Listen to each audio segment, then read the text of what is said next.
I'd like to welcome everyone to our Bannan Forum event today, Technology, Wisdom, and Human Flourishing. How can technology support, with Michael Bess. My name is Aaron Willis. I'm the director of the Bannan Forum in the Ignatian Center for Jesuit Education. So I'd like to welcome you all today. The Ignatian tradition is anchored in the ideal of individuals who are contemplatives in action. This has important implications for how Santa Clara approaches a process like technological innovation. It means innovation through critically reflecting on our current context, experiences, motives, and ourselves before moving towards action, and then again after we have acted. The Ignatian intellectual and educational mission ensures that we are well situated to direct innovation in a unique direction. Our call to be men and women for others and to be a source of justice and reconciliation in the world means that the conversations we have across this campus at the heart of Silicon Valley could happen in few other places. Advocating for the necessity of technological innovation driven by deep contemplation is a natural outcome of this university's mission. At the core of our initiative, Tech and the Human Spirit, is the desire to ensure human flourishing for all people and for all dimensions of what it is to be human as a principal aim of technological innovation. This raises a range of critically important questions. What impact is technological innovation having on people's sense of self, others, and global society? What assumptions, implicit or explicit, are tech creators making about what makes living truly human? How can we improve technology to allow its users a truly better life? Our aim is to answer these questions in a way that sets out a comprehensive sense of human flourishing, inspired by the Ignatian worldview that is inclusive of diverse faith traditions, philosophical perspectives, and rational inquiry, to find a common ground, as it were, through meaningful dialogue and reflection about the core components of what allows each human person to flourish. Given our current place in an era of existential politics with seemingly little common ground within and across global communities, this may seem an impossible task. Yet it is only at institutions like Santa Clara that we can hope to start a dialogue that will help us move beyond this period of crisis into something greater. Technology has undoubtedly been a part of the creation of our current context, because as we will hear today, if we start to ask the right questions, it might also help us find a way out of it. I'm extremely grateful that as we continue to expand our ongoing conversation on technology and human flourishing, Drs. Bess and Benders have agreed to help further this process of contemplative innovation at Santa Clara. Both of our distinguished participants jumped to the front of my mind when considering the questions at the core of tech and the human spirit. I believe that today's conversation will go a long way towards establishing the foundation for us to build an inclusive ideal of human flourishing. Dr. Benders, who will be Dr. Bess's conversation partner, serves as Associate Dean and Senior Lecturer of Systematic Theology at the Jesuit School of Theology. She earned her BA in Philosophy at Yale University, her JD at the University of Virginia, and her PhD in Systematic Theology from Boston College. In addition to administrative responsibilities, she teaches and writes on issues of race, privilege, and justice. Her book, Just Prayer, A Book of Hours for Peacemakers and Justice Seekers, earned the Catholic Book Award Spirituality in 2016. Dr. Michael Bess, Chancellor's Professor of History at Vanderbilt University, is a specialist in the 20th and 21st century Europe, with a particular interest in the interactions between social, cultural processes, and technological change. He is author of 4 books, most recently Our Ground Children Redesigned, Life in the Bioengineered Society of the Near Future, The Green Light Society, Charters Under Fire, Moral Dimensions of World War II, The Light Green Society, Ecology and Technological Modernity in France, 1960-2000, which won the George Perkins Marsh Prize of the American Society for Environmental History, an honorable mention for the Pinckney Prize Committee for the Society of French Historical Studies. His current Burke project is What Makes Us Human, From Neurons to the Sistine Chapel. Dr. Bess received his PhD from the University of California, Berkeley in 1989, and has been teaching at Vanderbilt ever since. Please join me in welcoming Dr. Bess to Santa Clara.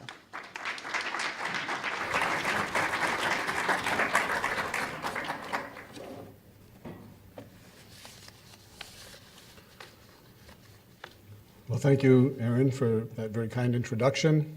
And thanks to all of you for inviting me out here.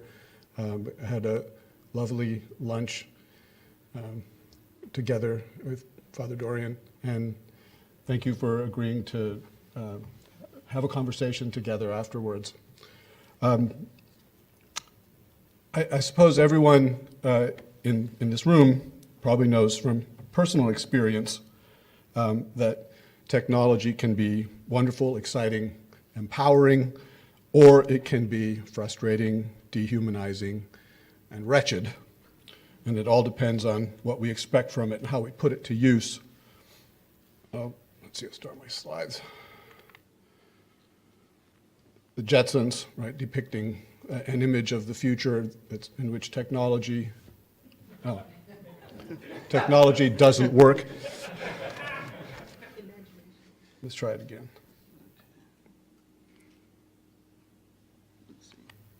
There we go. Actually, it wasn't the technology's fault. My finger hit both forward and back at the same time, and the machine didn't know how to respond.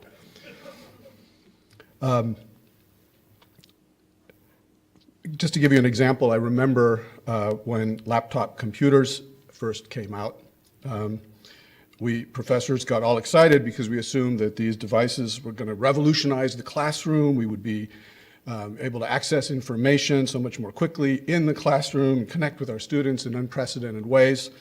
And it turns out, yes, they did revolutionize the classroom. I sat in on one of my colleagues' lectures one day, excellent lecture, gifted teacher.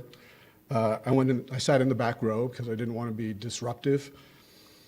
And so the room spread out before me, this sea of open laptops. And after a little while, I started noticing what was going on in those laptops, and I realized about 20% of the students were actually taking notes on this fantastic lecture, and the other 80% were ordering plane tickets, buying shoes, chatting with friends on Facebook, or just outright watching SpongeBob. So this was not the pedagogical revolution we had in mind. And so I've now banned all electronic devices from my classroom. It's an Amish classroom. We live in a time of accelerating technological change, as Aaron was just saying. Powerful new inventions coming over the horizon. They're going to make a huge impact on our lives. I thought I would just start by very quickly scrolling through some of the ones that I think are going to be the most impactful. Nanomachines, nanomaterials are changing the way medicine is practiced, the way products are conceived and manufactured. Social media are profoundly disrupting how people interact with each other, how they see themselves. Entire professions, such as music, journalism, publishing, politics, are having to be reinvented. Fossil fuels allowed us to massively expand the amount of energy available to humans as they transformed the natural world and started putting it to use. And now we have to deal with climate change. Nuclear energy, if we figure out how to tap into it safely, could give us unlimited electricity without contributing to global warming. Or it could unleash a holocaust that ends civilization. Bioenhancement technologies will allow us to become smarter, stronger, healthier, more youthful than all previous generations. New drugs, new bioelectronic devices, genetic modifications, epigenetic modifications, these are starting to come into their own, offering us the possibility of radically redefining what it means to be human. But what will happen if only the rich people are able to gain access to these transformative technologies? Will humankind slowly evolve into two different biological castes, as suggested by this slide? The brand new field of synthetic biology is allowing researchers, including college students and now high school students, to create entirely new life forms from scratch. You don't need an expensive lab with fancy equipment. Some of these new microorganisms can be engineered in your garage or your kitchen, just using mail-order DNA. But who is regulating these biohacker labs, making sure they don't accidentally unleash a bioengineered pandemic. And then there's AI, artificial intelligence. Some very smart and tech-savvy people, like Bill Gates, Elon Musk, and the late physicist Stephen Hawking, have raised scary questions about this emerging technology. Hawking got together in 2014 with one of the world's leading experts on AI, Stuart Russell, and the two of them issued the following statement. Quote, "It's tempting to dismiss the notion of highly intelligent machines as mere science fiction, but this would be a mistake, and potentially our worst mistake in history. In the medium term, AI may transform our economy to bring both great wealth and great dislocation. Looking further ahead, there are no fundamental limits to what can be achieved. One can imagine such technology outsmarting financial markets, out-inventing human researchers, out-manipulating human leaders, and developing weapons we cannot even understand. Whereas the short-term impact of AI depends on who controls it, the long-term impact depends on whether it can be controlled at all. Although we are facing potentially the best or worst thing to happen in humanity, the worst thing or best thing to happen to humanity in history, little serious research is devoted to these issues." Unquote. So that was back in 2014. So, nanotechnology, social media, fossil fuels, nukes, bioenhancement technologies, synthetic biology, AI. Every one of these is what scholars call a dual-use technology, which means quite simply that they can be used for great benefit or great harm, just like this knife. You can use it to chop vegetables in your kitchen, or you can use it to kill someone. Dual use. The more powerful the technology, the deeper the impact of the dual use. So here's the big question. How do we maximize the benefits of these technologies and minimize the costs and the risks that they pose? Well, immediately this raises another set of questions. How to define benefits and costs? Who decides? To some people, vaccinating your kid seems like a self-evidently positive thing to do. To others, it's a scary, risky, awful idea. To some people, social media are a life-enhancing invention. To others, they're an abomination. To an assembly line worker in an automobile factory, fossil fuels are a necessary part of the modern world. To a green activist, they're a monstrous threat to future generations. So who decides? According to what criteria? Isn't this highly subjective? Well, it turns out that the answer is no, it's not subjective. Not anymore. Over the past 3 decades, scholars have made great progress in understanding the concept of human flourishing. What does it mean to live a good life? This used to be one of those topics like human nature, or love, or happiness, that seemed to always elude a clear definition. How do you go about studying such ethereal, emotionally charged concepts? Aren't they the antithesis of what can be studied in a scientific, systematic manner? Well, at one level it's true. You can't study love or happiness in a lab, even if you're using fancy fMRI technology to see which parts of the brain light up when you say you're happy. This doesn't get you much closer to really understanding the nature of happiness, the sources of happiness. These are phenomena that have to be studied not by the natural sciences, but by the social sciences and humanities. Over recent decades, a science of human flourishing has gradually emerged, and 3 academic fields have converged here, providing new insight, new ways of exploring what it means to live a good life. Anthropology, psychology, and economics. What anthropologists have shown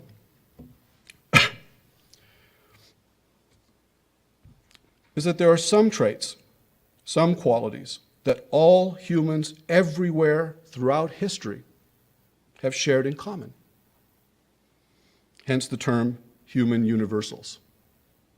One scholar, Donald Brown, summarized it this way. Quote, examples of universals in the cultural realm include myths, legends, body adornment, daily routines, rules, concepts of luck and precedent, and the use and production of tools. In language, there are grammar, phonemes, antonyms. In the social realm, there are a division of labor, social groups, age grading, the family, kinship systems, ethnocentrism, play, exchange, cooperation, reciprocity. In the behavioral realm, there are aggression, gestures, gossip, and facial expressions. Mentally, there are emotions, dichotomous thinking, empathy, and psychological defense mechanisms, unquote. In this book I'm showing you here, he lists about 300 human universals, and they range all across the whole spectrum. Now, it's true, the anthropologists admit, that people differ from each other in all kinds of important ways. From one culture to another, from one epoch to another, people are different. But they have a lot in common as well, more than one might think at first glance. The list of several hundred human universals suggests that there is such a thing as human nature, a core set of qualities and traits that transcends the boundaries of time and space. And if that's the case, then it does make sense to ask, for such a creature as this, characterized by this long list of common traits, what does it mean to flourish? What does it mean for this kind of being to live a good life?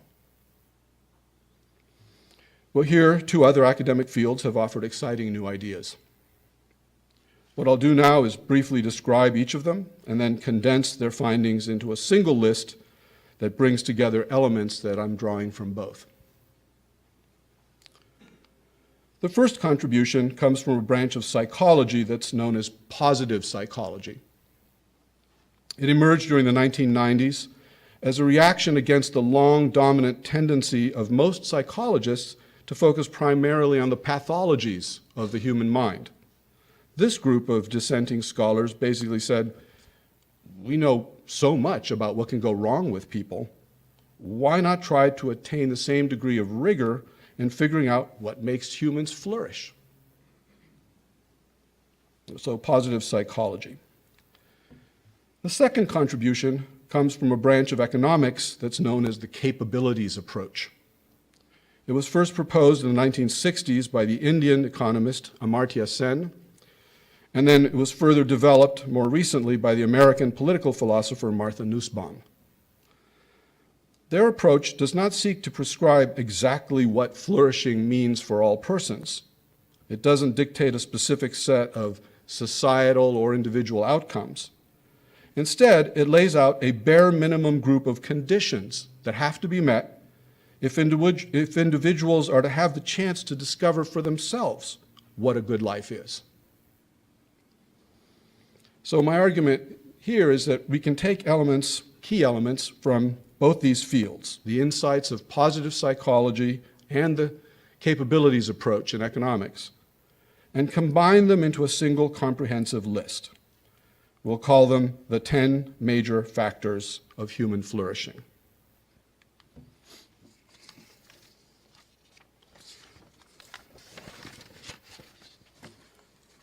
So I'm just going to briefly go over these two lists, individual dimension and societal dimension, but bear in mind that any one of these 10 items could occupy us for an entire semester, and I'm going to spend one sentence on each of them. So security. A decent quality of life requires that a minimum threshold of stability and safety be met. Dignity. A person's well-being requires that he or she be recognized as a unique individual, equal in worth with all other persons, someone whom others must treat with a special kind of respect. Autonomy. Humans can only flourish when they wield a substantial measure of sovereign control over the shaping of their own lives. Personal fulfillment. Human flourishing requires the full development and free exercise of one's innate faculties, such as reason, imagination, curiosity, virtue, or the appreciation of beauty. Authenticity. Who's the real me? What are my deepest values and most significant personal attributes? Am I living a life that reflects my inner nature? Although there can never be a definitive answer to these sorts of questions, the exploring of such questions is vitally important to our flourishing. The pursuit of practical wisdom. We may not have as much say as we would wish in what happens to us in life, but our internal resources for dealing with events are greater than most people realize. We actually have a great deal of say in how we choose to perceive what happens, how we decide to respond.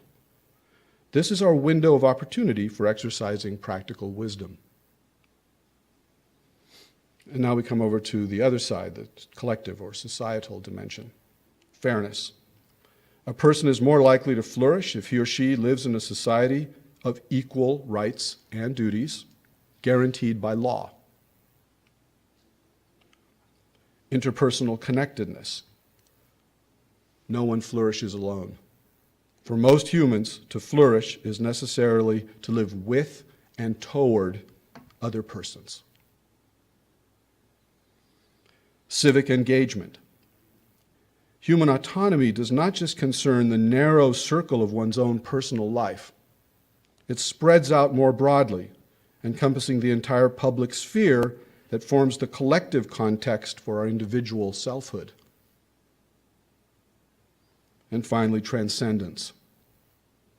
For many people, this factor of transcendence entails some kind of faith, religion, or spirituality, but it can also take secular forms, bespeaking a commitment to a cause or an ideal that goes beyond one's own narrow interests and concerns.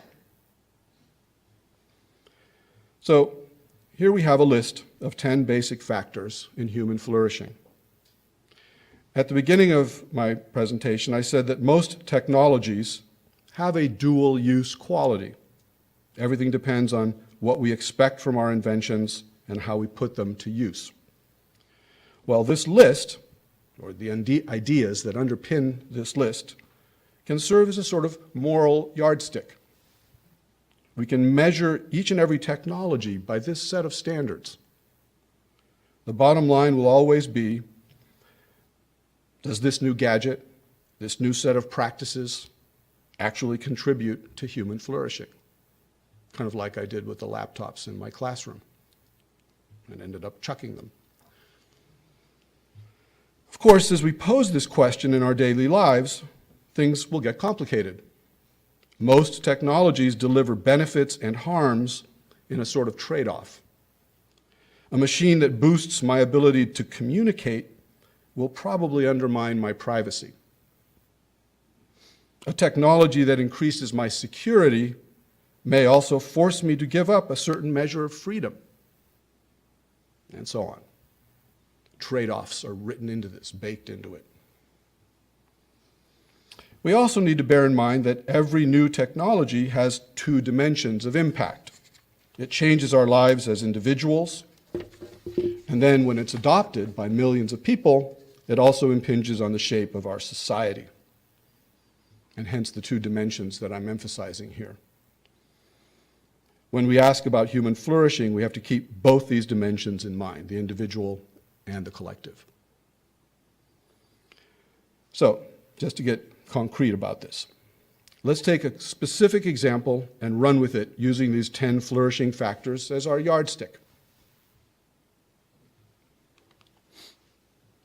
Tomorrow morning I wake up and the New York Times announces that a new rejuvenation drug has been invented. It's a simple little pill that will increase not just my lifespan, but my health span by 40 years. This means I'll get to live 40 years longer than I would have, and most importantly, I'll look and feel sharper, healthier, more youthful than I do today. Where do I sign up, right? Well, hold on a minute. Let's ask some flourishing questions before we pop the pill. First of all, how much will it cost? Well, $150,000. Okay, I've got savings. I can afford that. I won't have any savings left, but what about the 5 billion people around the planet who cannot afford that? Maybe more than the 5 billion. If 2/3 of humankind fail to get access to this rejuvenation pill, what will be the result? Won't this make the division between haves and have-nots much, much worse? Is that really the kind of world I want to live in? A biological caste system? What about the unintended consequences? If millions and perhaps billions of people start taking this pill, they'll all be living 50% longer. Eating, using resources and energy, generating garbage. What sort of ecological impact will that have? What sort of effect will it have on jobs? You can imagine a talented woman reaching the post of CEO of her company and then staying there, sharp, brilliant, top of her game, for 60 years. What about the young people in the company? What happens to their upward mobility if top management is staying on for 4 decades longer? What sort of impact will this pill have on marriage and the family? One can imagine all sorts of positive outcomes. When I'm 125 years old, I'll be able to take my great-great-great-granddaughter water skiing. Cool. But what about my marriage to my wife? How do I feel about the prospect of spending 4 additional decades with this particular woman? Personally, I'm delighted. But I suspect some others may not exactly be jumping for joy at the prospect. You get the picture. When a powerful new technology becomes available, it's important to ask these kinds of critical, skeptical, long-range questions before we adopt it. The underlying idea in everything I've been saying here is go slow, show humility, discuss the possible consequences with other people who may have additional insights that you hadn't thought of, kind of like we're doing here today. If you do go ahead with adopting the technology, make sure you adopt it gradually, if possible, in small increments that allow you to assess the consequences as they develop. Avoid making irreversible changes if you can. Try to adopt the technology in ways that can be easily undone, or at least modified at a later date. And above all, keep asking these flourishing questions all along the way. Before I stop, I just want to add one final point. I think it's important to remember that the quality of human flourishing is already available to us today, abundantly so. We don't actually need more gadgets, more capabilities, more powers, even though the basic mantra of our society certainly seems to be more, more, more. The deepest sources of a good life are already right here in front of our noses, right where they've always been. Kindness, respect, compassion, mindfulness, friendship, beauty, love. We don't need fancy new technology to bring these qualities into our lives, and in fact, no technology will ever be able to deliver them to us. They come from inside our hearts, not from some new machine or pill or capability. These precious qualities are available here and now, today, without any big innovations or changes. They're available to us just as we are. And I think it's important to say that in the context of talking about technology and flourishing. I'll stop there.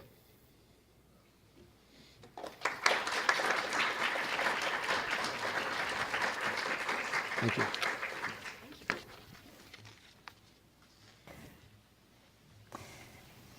Well, Do you need this? I don't, thank you.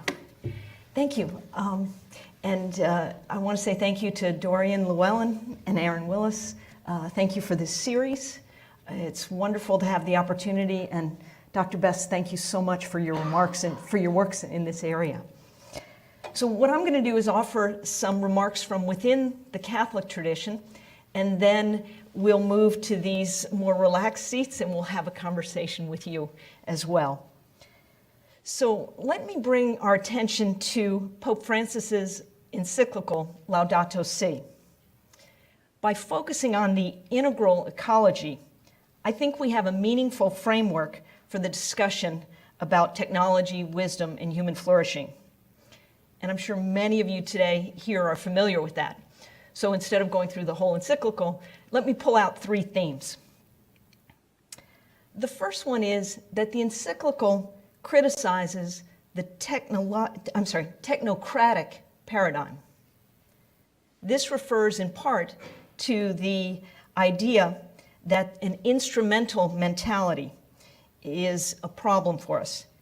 An instrumental mentality perceives natural and human processes as something to be manipulated endlessly. The technocratic paradigm is global, particularly in economics and politics. It measures human activity in terms of productivity, profit, and efficiency. And of course, it trusts technology to solve human problems. So instead of this, Pope Francis calls for personal conversion and a cultural revolution that puts human needs first. We need to think in terms of stewardship and not exploitation. He notes that many of the solutions need not be technological. We just heard that. By practicing restraint, simplicity, generosity, interpersonal relationships. Through these, we can achieve as much or more than advancing our technologies. Okay, so the second thing I want to bring to our attention is actually the notion of integral ecology. When we speak about our common home, we recognize that everything in the world and in the universe is connected.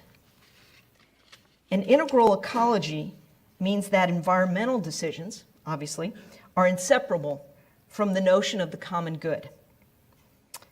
The Pope calls us to act in solidarity with other human beings based on a preferential option for the poor. The analysis of our ecological problems cannot be isolated from human well-being and cannot be judged solely on efficiency or feasibility. So for our discussion today, an integral approach to technological development would also demand that we, quote, seek comprehensive solutions which consider the interactions with natural systems themselves and with social systems. Again, I think this links beautifully with Dr. Bess's comments. In my judgment, an important aspect of integral ecology is intergenerational justice. Sometimes I think of this as our shared future. We have to look at the unforeseen consequences for future generations, those consequences of our choices today. When we ask ourselves what kind of world we want to leave behind, we can think of its general direction, But being concerned about the future isn't enough. The encyclical frames intergenerational justice as a moral and existential challenge. What is at stake in our decisions, personally and communally, is our own dignity and our own humanity. Because everything and every moment, all moments, are integrally related. For Christians, our choices today reveal the meaning of our lives and our choice for or against love. So the third point I want to pull up from the encyclical is the practical aspects at the end, dialogue and education. So about dialogue. Consistent with the principle of subsidiarity, Laudato Si calls for dialogue at many levels. Particularly, it mentions national and local levels of political decision-making.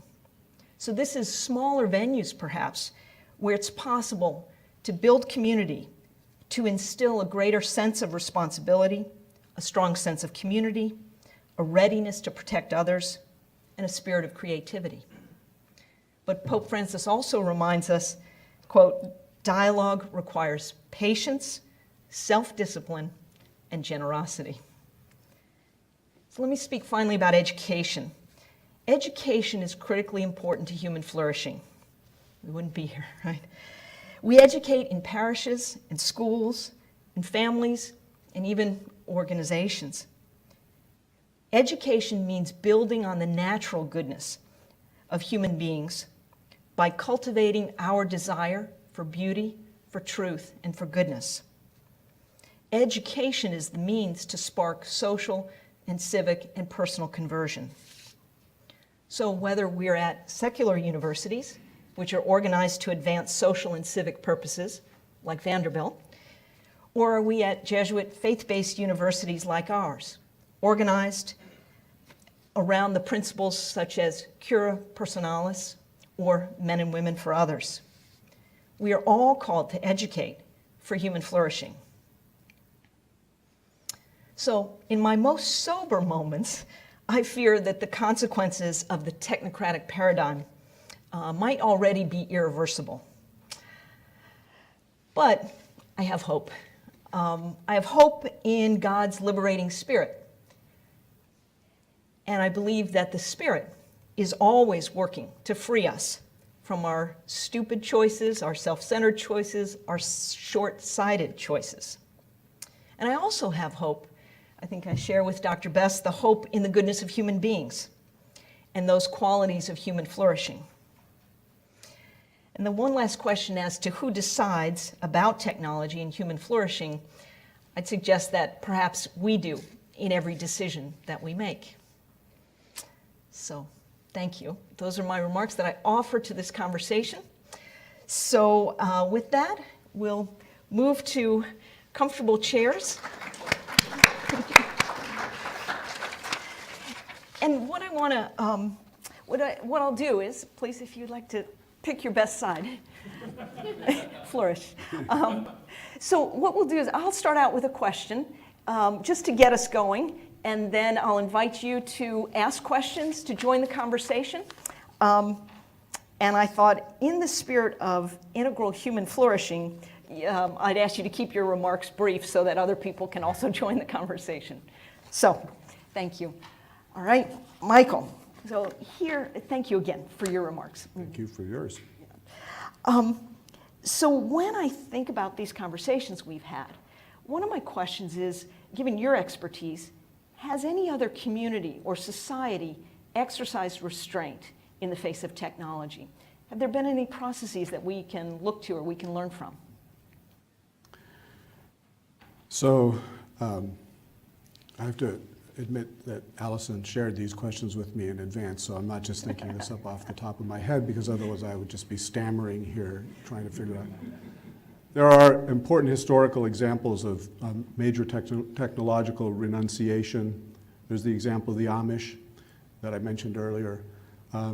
Japan went 250 years without guns, even though they had the technology and were very good at making guns. They just opted for cultural reasons not to have guns. China opted for a couple hundred years not to have ocean-going large vessels, isolation. Those examples are troubling in this context because they didn't end well. In the case of Japan, it left them completely vulnerable to European colonialists, and it left them open to Commodore Perry in 1853, arriving at the door and saying, open your doors because we have guns and you don't, and we're going to have to do what we want. And in the case of China, I have a student who just wrote a paper about this, and she said, you know, what's interesting, that when that happened, those 200 years, that was when the Europeans started going all around the world, and they were the ones who then ended up imposing their culture on the rest of the world. How different history would have been if the Chinese had been out there with their ships, of which they had hundreds and thousands. So I came up with an example that it's actually the way I end it's my last lecture in my class that I do at Vanderbilt on human bioenhancement. And here in the audience is my friend Brian. The two of us grew up in Marin County together. We've known each other since we were 3 years old. And so we flourished together for 6 decades. We grew up in Marin County and totally oblivious to the fact that this giant, beautiful, natural wilderness that we played in, we just took it for granted. And about a decade ago, it just suddenly occurred to me to kind of question that. How is it that this entire county, vast land, Golden Gate National Recreation Area, Point Reyes, the Marin Municipal Water District, where there's, like, you can get attacked by pumas. It's wild. It became kind of my equivalent of a church for me. I went there, it was so special for me. And I suddenly, it occurred to me a decade ago, how did that happen in the Bay Area when, you know, this was a place that was booming and becoming one of the mega centers of the world economy? And so I did a little bit of research, and I found out it didn't happen by accident. It happened because there was a group of people. One of the catalysts was a medical doctor named Marty Griffin, who it turns out our families knew.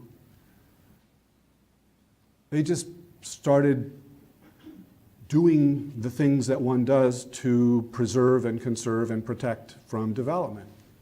And they persuaded enough people in Marin County to start voting to elect counselors and representatives and, you know, the political officials who could enact the laws and the ordinances. And they identified 2 choke points, roads and water. And they said if we can keep those to the levels they are today, the county can't grow. Development will be thwarted. And the plans for development would have entailed a 6-lane highway going north from the Golden Gate Bridge up toward Russian River, and massive development all along the coast, all the way up to Bodega Bay, subdivisions, and all that is now pristine wilderness. They were making a choice. And I really mean this initial nucleus of people, but then they persuaded enough voters in Marin County to share this vision. They were saying, what kind of county do we want to live in now? What kind of county, what kind of environment do we want to bequeath to our children and grandchildren? And the way I present this example in my class is I say, we're now facing those kinds of choices regarding biotechnology applied to human bodies and minds. And just as the people in Marin County so intelligently and proactively drew dotted lines into the future and said, no, that's not the future we want this other one, and then made it happen. This is sort of the way I close that class and say, it's up to us. We're now facing similar choices regarding what our bodies and minds will be like, because the powers that we're getting will allow us to reshape what it means to be human pretty dramatically. I'm talking to 20-year-olds at that point, so I say, by the time you reach my age, this will be with us, and you will be facing this reality. These are the shaping questions we need to make. That's an example of looking at technological modernity and then applying these flourishing questions in a way that then has a shaping power. So I see that as a powerful, inspiring example, and I think it could be multiplied if we apply that kind of wisdom to other aspects of our lives. Good. Thank you. Thank you. I invite, yes, please. Could you speak up a little?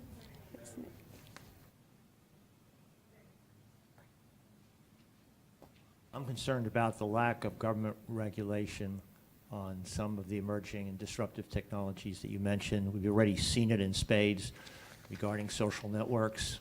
Maybe a company like Google gets a $57 million slap in the fist fine, but it's nothing for a billion-dollar company, multi-billion-dollar company like that. And the real concern is AI. So I wonder if you could address that, the lack of government regulations on those and maybe other disruptive technologies, and what you think might be done to correct that. So this year, I was supposed to be writing a book about what makes us human.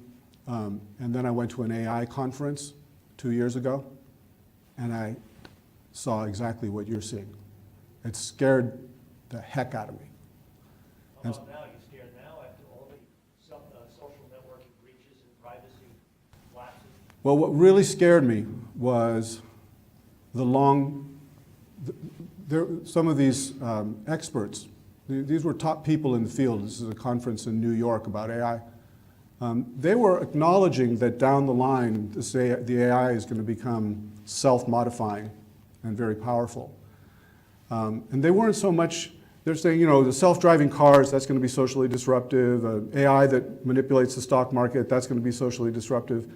But what happens when an AI can modify itself recursively, again and again, each time becoming more powerful and using the new powers to modify itself again, acquiring sort of the sorcerer's apprentice, powers that we no longer can even intervene to control. And this was a question that came up at that conference. Nobody had any answers. It was scary. I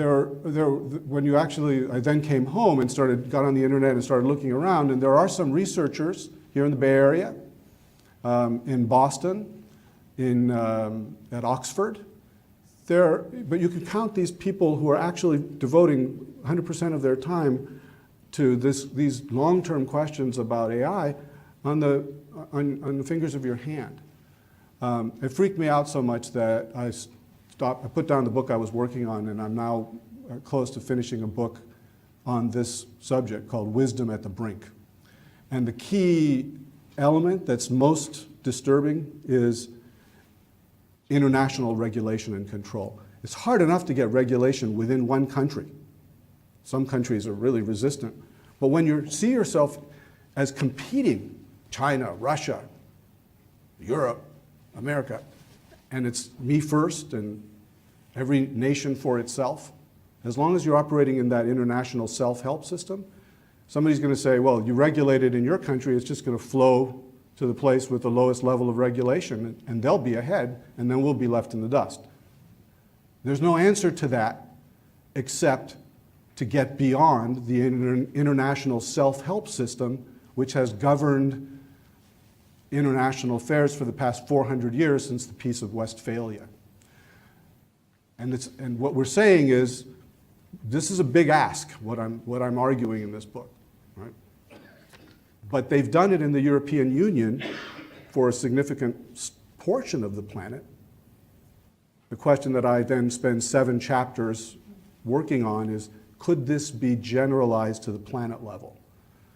And I started the book thinking no, and by the time I've written the book now, toward the end, I've actually come to the conclusion that this is feasible to us, although it will be very, very difficult. But there's a path. So regulation, not just at the national level, but globally. So if I buy your book and read it, might that get the answer? Well, you'll be you'll be a great lover of the European Union, let's put it that way. And you won't be happy that Brexit is taking place. And 5 steps forward, 3 steps back, 5 steps forward, 3 steps back. That's my hope. Please, Lanny.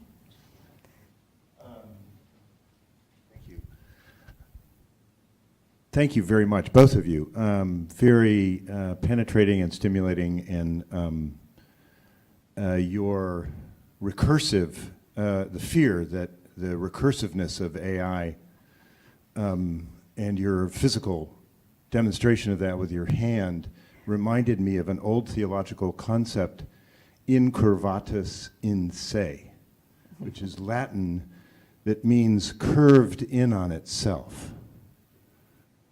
And it's, Augustine, even a few Protestants talked about it. It was a notion, an aesthetic notion of sin, a very unfashionable word. And I'm pleased to hear that you've, in working through this, arrived at some hope. I wonder if you've changed the shape of your recursive fear. My question is on this word flourishing. It's bugged me for some time. Flourishing seems to have a connotation, and I wonder where it came from. Where has it come from? The Yale Center of Faith and Culture is big on the word flourishing. It seems to have merged over the last, I don't know, 20 years. This is really a genuine question, but it seems to me that the question is different than what is it to be human. That's a different question than what does it mean to have a good life, I think. I'm not sure they're the same question. And my understanding is that there is an answer, at least from the wisdom theological tradition of Christianity. So this is a question for both of you, to the answer of what it means to be fully human. I'm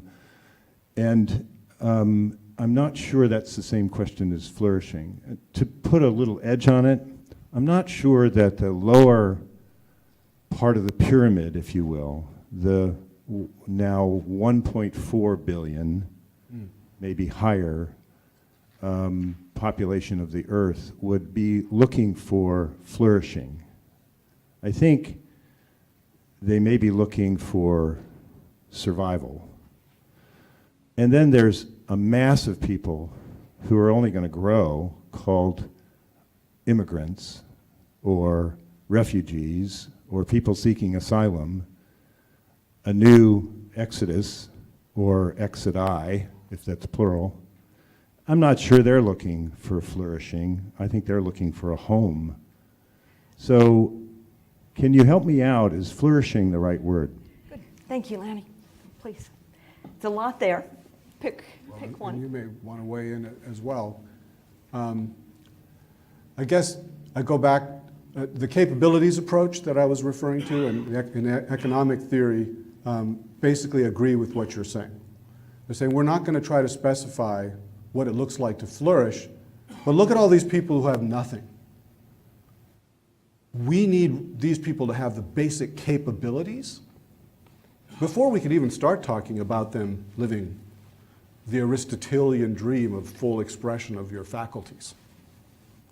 What good is it to have, said Amartya Sen said in his writings, the abstract, we're a democracy in India. You have the abstract right to vote. But if you're dirt poor and illiterate and scrambling to feed your family tiny scraps of food and everybody is half starved, is that right to vote a real capability, or is it just on paper? And so his writings won the Nobel Prize. He became very influential. His writings and this concept of the capabilities that form the basis, the first step for flourishing, they're reflected in that first set of Sen is his last name, Amartya Sen, S-E-N. It's now been adopted by the United Nations as a core set of standards to measure international aid efforts. So you're absolutely right. I strongly agree with what you're saying. You can't flourish if you don't have these basics in place. The positive psychologists have addressed the second half of the question, which is, let's say that we have those in place. Well, then what does it mean? I want to weigh in on that, and then we'll take another question. I notice we're getting near the end. What I would say is also, if we speak about human flourishing from those who have more material wealth, it may mean the simplicity, the generosity, the realignment of our just priorities, so that when those who have wealth move to a more flourishing model, it may also distribute and release resources for those who need them. So just a thought.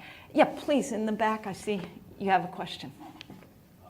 Before I ask you a question, Professor, where did you go to high school? Redwood. Redwood High School in Larkspur. Larkspur? Yeah. Ah, okay. No, I want to congratulate the both of you.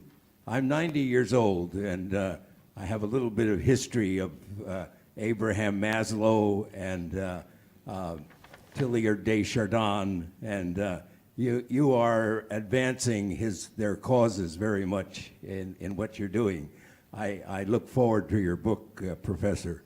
I'm chastened to be. Now, my compared mother with those took names. us to the building of the Golden Gate Bridge in 1934, and talk about flourishing. We have a widowed mother whose son becomes a judge in Marin County and is responsible partially for the roads that you've mentioned there. The flourishing of our family and society itself. It's been a marvelous experience. And I was delighted with hearing your presentation tonight, because you're opening it up, the possibility to other people. It's happening, and you're making sure that people recognize that it's happening. I think that's wonderful what you've done. I would ask just one thing. Are you familiar with the Latin word for dirt or dust? Let's see, pulvis. Hum, H-U-M, Okay. human. And what you're doing is going back to the roots that are so gloriously said in the book of Genesis, that God created the male and female, and God said that these are good. And it's up to us to develop that, in which you have done marvelously well here tonight. Thank you. Thank you. Thank you. Do we have time for one more, or please? Ma'am, and then I know, sir, you would like one as well. I know I'm mindful of the time. On the other hand, I know that it would be great to hear more from Dr. Bess. My question is, what occurred to me was some of the reading that I've had with blue zones seem to kind of align with this human flourishing. And the blue zones, I don't know if you've heard of them, but there's areas of the world where people live to, centenarian or whatever, which is one thing that's interesting. But what's more interesting about it is just some of the flourishing that really is results in a lot of people living long lives, which is just sense of community, spirituality, friendship. I mean, all these things that you list seem to be part of these blue zone areas. One of them is like the Loyola area in Southern California, an area in Japan. Okinawa. Okinawa, yes. The Danish have a lot of these areas, and a lot of it is because some of these things are governmentally imparted, so that you don't have things like, well, you're not worrying in your old age about health care. It's just taken care of. And so you don't have to have a lot of money. It's more that people aren't worrying and they have time to flourish. So anyways, just a comment, and I just had wondered if you had sort of thought about that or done any reading about it at all. Please. Well, there's a movie called Happy. It's a documentary. I think you can get it fairly easily off of Netflix. They go to Okinawa. They go all over the world looking at what it means for people to be happy. They say they're happy. What are their lives like? And they spend a good deal of time on Okinawa, and it's everything that you just described. It's community, it's simplicity, bound together in sort of mutual care, and they live to be 100 years old and remarkably healthy until that age. A book that I've read recently, it's called The Nordic Theory of Everything. I can't recommend it highly enough. My wife and I were driving a long distance, and we put it on in the car and just listened to the audio of it. And she's reading her own book. And she's a Finnish woman who moved to this country, and she describes the Finnish social system, comparing it with her new life in America. She's fallen in love with an American and has moved over here and living over here. And I expected it to be about what I always have taken to be a society that I admired very much, but that I thought of as a collectivist society. They take care of everybody. They provide this social safety net. They have high taxes. They use the high taxes to pay for social services that guarantee everybody from cradle to grave. I thought I kind of knew the story. She turned it completely upside down. She said, we're more individualistic, individual-centered than you Americans are. You keep talking about the individual and freedom. We have freedom because we don't have to sit around worrying about who's going to take care of my sore tooth, my broken leg, my children's education, what's going to happen to me when I get old. We've provided for that as a society, and we don't have to worry about that. So we're freer in our relationships. We don't have to stay married to someone because otherwise we lose our health care. Fascinating book. It's called The Nordic Theory of Everything. I can't recommend it highly enough. It took me to something that I thought I knew about and showed me I didn't know anything about it, which was pretty cool. I'm also Finn, so now Oh, wow, now you really have to read it, yeah. All right, so we'll have one more question, and then I'll give you the last word after the question, then you get one more last word. Okay. Well, thank you very much. My name is Brian Block. I've worked in international humanitarian aid for around almost 20 years now. And I grew up 5 blocks that way. That's 5 blocks. I grew up 5 blocks away that way, and my name is Brian Block. Okay. Yeah, it's kind of a funny thing. What I'm fascinated by is when I hear about the danger of technology, or the danger of change, of social media, of the digital technology that we have, there is a movement towards regulation. What we need to do is regulate more. And then there's a feeling of laissez-faire. It's like, no, we don't. If we teach kids how to distinguish between what is tabloid news and what is real news, like in academia, we can give ourselves the ability to recognize what's fact and what is probably not fact. And that goes for a lot of things in what we're dealing with technological growth. So where you are, how do you lean? Are you more on the, well, a little bit of regulation's good, but laissez-faire is good, because they seem to kind of contradict each other a little bit sometimes. And that's my very broad question. This goes back to what we were saying. You mentioned it, and I mentioned it. Those values that we have up there that constitute our flourishing can often be in tension with each other, and that's unavoidable. So, freedom and regulation, right? Constant discussion, constant. And you asked me where I stand on that. I'll say I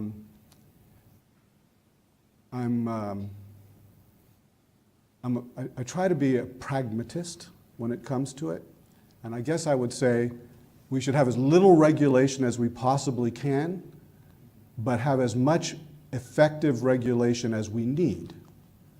That's just kind of throwing it back. I'm not really answering the question, because the answer is it has to be figured out on a case-by-case basis. And there are also different kinds of regulation. There are different ways to regulate. Right now we talk about hard versus soft regulation when you get into the theorists of public policy.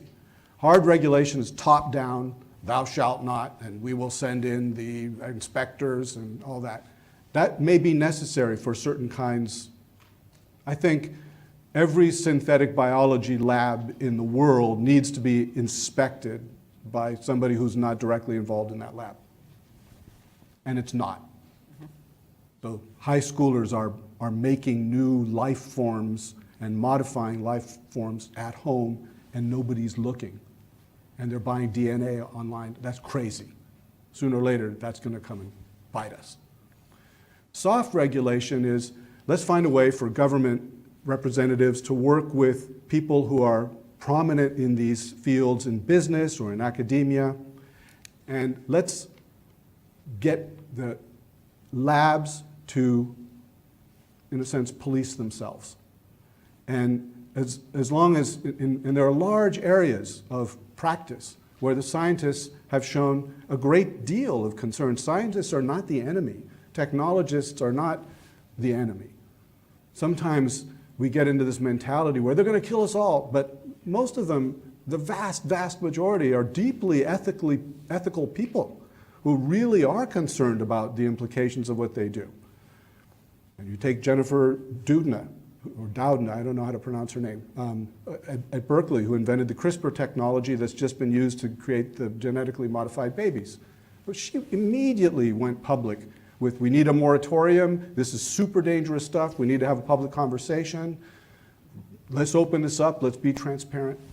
So I think that soft approach should be used whenever possible, and the hard regulation approach should only be used when it's necessary. But we need to acknowledge that in some areas it's going to be necessary. How are we going to prevent labs all over the world from building a self-modifying AI is going to require inspections, and it's going to require sanctions for people who go over the threshold, because they'll endanger all of us, severely endanger all of us. When you have Elon Musk and people like that saying, this could kill us all, I mean, I'd take that seriously. So from that, could you close with giving us a word of hope?